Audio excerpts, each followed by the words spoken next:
अस्सलाम वालेकुम गाइस, कैसे हैं आप सभी लोग। उम्मीद है आप सब खैरियत से होंगे। तो वीडियो का टॉपिक देखिए, आप लोगों को पता चल ही गया होगा। आज की हमारी वीडियो का टॉपिक है रियल हॉरर स्टोरीज़। तो आपका टाइम ज़ाया किए बगैर वीडियो स्टार्ट करते हैं। The axe murder house. Villisca में एक विलिस्कन axe murder house ghost hunters और हॉन्टेड प्लेसेस लवर्स के लिए एक फेमस अट्रैक्शन है। 1912 में एक अनसॉल्व मर्डर की जगह जिसमें 6 बच्चे और 2 एडल्ट्स के स्कल फुली क्रश्ड थे एक एक्स से, जो कि किसी मुजरिम ने किया था। ये घर 1994 में ख़रीदा गया था। इसको रिस्टोर किया गया अपनी 1912 वाली कंडीशन में और इसको एक टूरिस्ट डेस्टिनेशन बनाया गया। इसे हॉरर होटल में एक रात स्पेंड करने के लिए $428 पे करने पड़ते हैं, जहां पर विजिटर्स ने हमेशा पैरानॉर्मल एक्सपीरियंसेस की शिकायत की, जैसे कि एक आदमी जो कि एक एक्स को हॉल में घुमाता हुआ फिरता है और बच्चों की चीखने की आवाज़ें आती हैं। लेकिन 2014 नवंबर में इस परेशानी ने एक डार्क टर्न लिया। रॉबर्ट स्टीवन लॉरेंसन जूनियर, जो कि 37 साल के थे, वो अपने दोस्तों के साथ एक आम पैरानॉर्मल दौरे पर थे जब ये घर सामने आया। कुछ वक्त उस घर में गुजारने के बाद रॉबर्ट के दोस्तों को रॉबर्ट की बॉडी मिली जिसके चेस्ट पर एक नाइफ से हमला हुआ था। उन्होंने फ़ौरन 911 से रब्ता किया। रॉबर्ट को एक करीबी हॉस्पिटल में लाया गया, इससे पहले कि उनको हेलीकॉप्टर किया जाना था क्रिंगटन यूनिवर्सिटी मेडिकल सेंटर ओमाहा में। उस मोंटगोमरी काउंटी शेरिफ के मुताबिक ये हादसा उसने खुद के साथ किया, जो कि 12:45 रात के करीब हुआ था, जो कि तकरीबन वही टाइम था जबकि बाकी 1912 में मर्डर्स हुए थे उस घर में। लॉरेंसन उन इंजरी से रिकवर हो गया, लेकिन उसने आज तक एग्जैक्टली नहीं बताया कि उस रात को क्या हुआ था। मार्था लिन के लिए, जो कि इस घर की ऑनर थी, ये इंसिडेंट्स बहुत ही अपसेटिंग थे। It's publicity, but it's not exactly the kind of publicity you desire to have. I don't want people thinking that when they come to Villisca axe murder house something's going to happen that's going to make them do something like that. ये house tourists वगैरह के लिए अब भी खुले हैं, और ये वर्ड्स उस घर के ऑनर के थे। The death of Elisa Lam. Elisa Lam को आखिरी दफ़ा 31 जनवरी 2013 सेसिल होटल की लॉबी में देखा गया, जो कि डाउनटाउन लॉस एंजलिस में है। वो वेस्ट कोस्ट से छुट्टी पर आई थी। वो अपनी ट्रिप की ब्लॉगिंग भी कर रही थी। 31 जनवरी को वो कॉल्स और अपडेट्स रुक गई। लैम गायब हो गई। जल्द ही पुलिस आई और उसकी फैमिली भी पहुंच गई उसकी तलाश में मदद के लिए। उन्हें कुछ ना मिल सका। उस फरवरी LAPD ने लैम की CCTV फुटेज निकाली, जो कि उसके गायब होने से पहले की थी। फुटेज के मुताबिक वो गायब होने से पहले अजीब हरकत कर रही थी। वो इनविजिबल लोगों से बात कर रही थी और बार बार डोर को ओपन क्लोज कर रही थी। लेकिन ये वीडियो और ज़्यादा सवाल पैदा कर देती है कि वो एक्चुअली करना क्या चाह रही थी। थ्योरीज़ के मुताबिक ये नफ्सियात केस भी हो सकता है और डेमोनिक पोजेशन भी हो सकती है। इसी वक्त के आसपास होटल गेस्ट ने सेसिल होटल वाटर सप्लाई के बारे में शिकायतें की कि उनमें अजीब सा पानी था। CNN की रिपोर्ट्स के मुताबिक शावर बहुत ऑफुल था। सबीना बोक के मुताबिक, जिन्होंने उधर इन्वेस्टिगेशन के दरमियान 8 दिन गुजारे, जब मैं टूटी ऑन करती थी पहले 2 सेकंड्स पानी नहीं आता था, फिर नॉर्मल तरीके से पानी आना शुरू हो जाता था। टैप के पानी का टेस्ट हॉरिबल था। इसका बहुत फ़नी स्वीटी डिस्गस्टिंग टेस्ट था, बहुत ही अजीब टेस्ट जिसको मैं शायद ही डिस्क्राइब कर पाऊँ। लेकिन एक हफ़्ते के लिए उन्होंने कोई रिपोर्ट नहीं की। हमें इस चीज़ का कोई अंदाज़ा नहीं था। ये अल्फाज बोक के थे। फरवरी 19 की सुबह एक होटल एम्प्लॉय लैडर यूज़ करते हुए रूफ़ पे चढ़ गए, इसकी वजह जानने के लिए। ये वो जगह है जहां अथॉरिटी को लैम की गली हुई नेकेड बॉडी मिली। उसके करीब उसकी पर्सनल आइटम्स भी मिली। पोस्टमार्टम के बाद लैम की डेथ को एक एक्सीडेंट करार दिया गया। फिर NBC लॉस एंजलिस ने पास्ट के वाक़यात के बारे में उनको बताया। टैंक के ऊपर एक मेटल का लैच लगा है जो कि ओपन किया जा सकता है, लेकिन अथॉरिटीज़ के मुताबिक रूफ़ पर एक सिक्योरिटी अलार्म और लॉक भी है। इस होटल में और कुछ भी स्ट्रेंज डेथ्स के वाक़यात हैं। फरवरी 2021 में नेटफ्लिक्स डॉय ने इस क्राइम सीन का नाम दे दिया। इसको एक पुरअसरार मौत करार दिया गया। ए डेडली एग्जॉर्सिज्म। अगस्त 2016 नॉर्थ लंदन में 26 साल के कैनेडी इफ़ कुछ अजीब हरकतें करना शुरू हो गए और बहुत शिद्दत की दर्द महसूस किया करते थे अपने गले में। उसने मुबैना तौर पर अपने फादर को बाइट किया और अपने बॉडी पार्ट्स काटने की कोशिश की, और ये कंप्लेन किया करता था कि उसकी बॉडी में पाइथन या स्नेक है। जब उसकी फैमिली ने ये हद से ज़्यादा बर्दाश्त करने के बाद उसको टाइट बांध दिया टाइज के साथ बेड के। BBC की रिपोर्ट के मुताबिक उसकी फैमिली ने उसका बहुत ज़्यादा इलाज करवाना शुरू कर दिया और बहुत ज़्यादा प्रेयर्स की अगले 3 दिन तक। यह मामला कोर्ट तक जा चुका था। उसके भाई कॉफिन इफ ने पुलिस को खबर किया। ये क्लियर है कि उसके अंदर कोई चीज़ मौजूद है। हमें ये लगता है कि उसके अंदर कोई डैमेज है, क्योंकि ये नेचुरल नहीं है। ये उसको क्लियरली मारना चाहती है। उसने कहा हमें उसको उसी से रोकना पड़ता था। ये साफ जाहिर था कि अगर हम उसको ना रोकते तो हमारे फैमिली मेम्बर्स को नुकसान पहुंचा चुका होता। कैनेडी इफ़ को 3 दिन तक बेड के साथ बांधा गया बगैर किसी मेडिकल अटेंशन के। उसके भाई ने इमरजेंसी सर्विसेज को बुला लिया, ये एक्सप्लेन करते हुए कि कैनेडी इफ़ डिहाइड्रेशन की कंप्लेंट्स कर रहा था। ऐसा लगता था कि उसको सांस लेने में भी प्रॉब्लम्स आ रही हैं और उसको 10:17 रात को मरा हुआ करार दे दिया गया। जब पुलिस कॉफिन इफ़ के घर पर थी और उनके ऊपर क़यामत टूटी हुई थी, सारे फैमिली मेम्बर्स नारे लगा रहे थे और मिस्टर इफ़ के लिए दुआएं कर रहे थे। कैनेडी इफ़ के फैमिली में 7 मेम्बर्स को अरेस्ट करके मर्डर चार्जेस लगाए गए, लेकिन 4 दिन के बाद पूरी फैमिली को रिहा कर दिया गया और चार्जेस को हटा दिया गया। दी हॉन्टेड डॉल।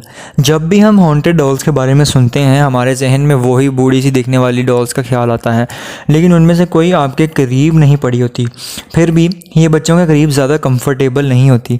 एक डिज्नी फ्रोज़न एल्सा डॉल जो कि क्रिसमस गिफ्ट दिया गया था 2013 में ह्यूस्टन एरिया में, जो कि एक हेडलाइन बन गई थी इसे हॉन्टेड होने के बाद कि KPRC2 ह्यूस्टन न्यूज़ के मुताबिक डॉल कुछ फ्रेजेस पढ़ा करती थी जो कि फ्रोज़न मूवी के थे और लेट इट गो गाया करती थी।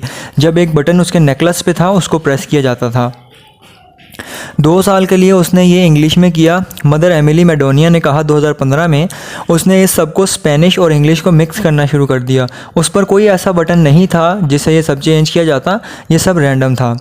उस फैमिली को इस डॉल के साथ 6 साल हो चुके थे, लेकिन उन्होंने आज तक इसकी बैटरीज चेंज नहीं की। मदर ने कहा ये रैंडमली गाना शुरू हो जाती हैं, इवन जब हम इसको टर्न ऑफ करते हैं तब भी। दिसंबर 2019 में इस फैमिली ने इस क्रीपी डॉल को बाहर फेंकने का फ़ैसला किया। कुछ हफ्तों के बाद उनको ये डॉल लिविंग रूम में एक सोफ़े पर पड़ी मिली। मेरे बच्चों ने मुझसे इसरार किया कि उसको अंदर ही रखने की इजाज़त दूँ और मैंने मान लिया क्योंकि वो गार्बेज से इस डॉल को तो लाए नहीं होंगे। ये वर्ड्स उनकी मदर के थे। मैडोनिया ने KPRC2 ह्यूस्टन न्यूज़ को खबर किया। उस मौक़ों पे एल्सा रैंडमली इंग्लिश में लेट इट गो गाना शुरू हो जाती थी, स्पेनिश में तब गाती थी जब वो उसको टच करो। फिर उस फैमिली ने उसको डबल बैग्स में डाला और गार्बेज कैन में डाल दिया, जो कि नेक्स्ट डे गार्बेज ट्रक ले गया।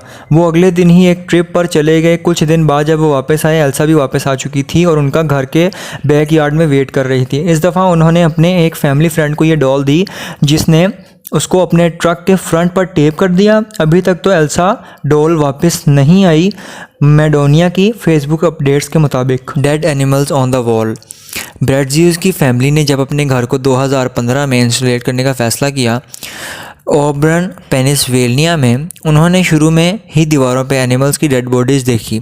फॉक्स की रिपोर्ट के मुताबिक डेड एनिमल्स को न्यूज़पेपर में रैप किया गया था जो कि 1930 से 40s के दरमियान के थे। वो एनिमल्स आधे थे और उनके ऊपर मसाले वगैरह और दूसरी चीज़ें लगी होती थीं। उनको अनरैप करने के बाद उनके हज़ारों नमूने और डेड बॉडीज़ को एक एक्सपर्ट कुड्सटाउन में भेजा गया।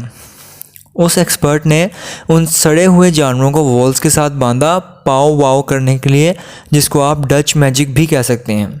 ये एक रस्म है पेंसिल्वेनिया में। डच के कल्चर में बीमारियों को ख़त्म करने के लिए और फिज़िकल और स्पिरिचुअल प्रोटेक्शन के गेन के लिए।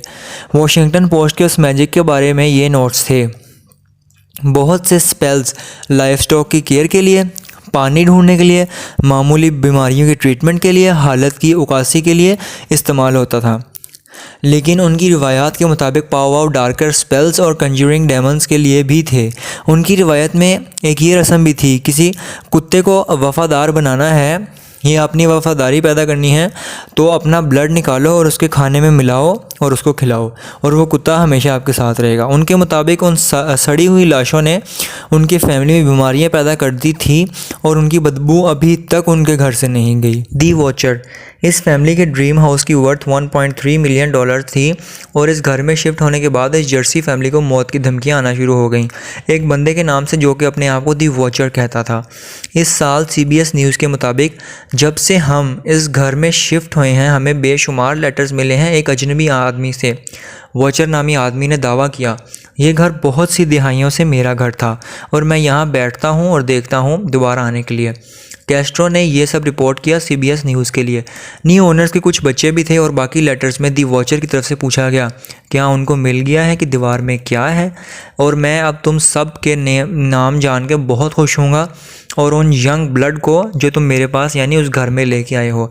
इस फैमिली को उस घर से भाग जाने की फोर्स किया जाता था। कुछ देर के बाद जो फैमिली यहाँ पर पहले रहती थी उस पर मुकदमा चलाया गया। दी फोन स्टॉकर 2007 में ABC न्यूज़ ने डॉक्यूमेंट किया कॉल्स की एक सीरीज़ थी जो कि काफ़ी फैमिलीज़ को आती थी मौत की धमकी के साथ। वो नामालूम कॉलर्स उन फैमिली के बारे में सब कुछ जानते थे कि वो क्या कर रहे हैं, इवन कि वो क्या पहन रहे हैं। उन फैमिलीज़ के मुताबिक ये कॉल्स रात को हर घंटे के बाद आती थी। धमकियाँ मिलती थी कि उनके बच्चों को, पेट्स को और ग्रैंड पेरेंट्स को मार दिया जाएगा। वॉइस मेल्स आती थी, उनकी प्राइवेट कन्वर्सेशंस भी रिकॉर्डिंग सुनाई जाती थी। उन रिकॉर्डिंग्स में एक पुलिस डिटेक्टिव के साथ भी रिकॉर्डिंग थी जो कि उनको सुनाई गई। उन कॉलर्स को पता था फैमिलीज़ क्या बातें करती हैं, क्या पहनती हैं और क्या कर रही होती थी। कुछ महीनों की इन्वेस्टिगेशन के बाद पुलिस अपने आप को पावरलेस समझना शुरू हो गई थी उनको रोकने के लिए। ये कोई कैंडल फैमिली के साथ कुछ महीनों के लिए गुजरा। वो कॉलर के बारे में कहते थे कि उसके बहुत सी स्क्रैची वॉइस है और उनको मरने की धमकी देता है।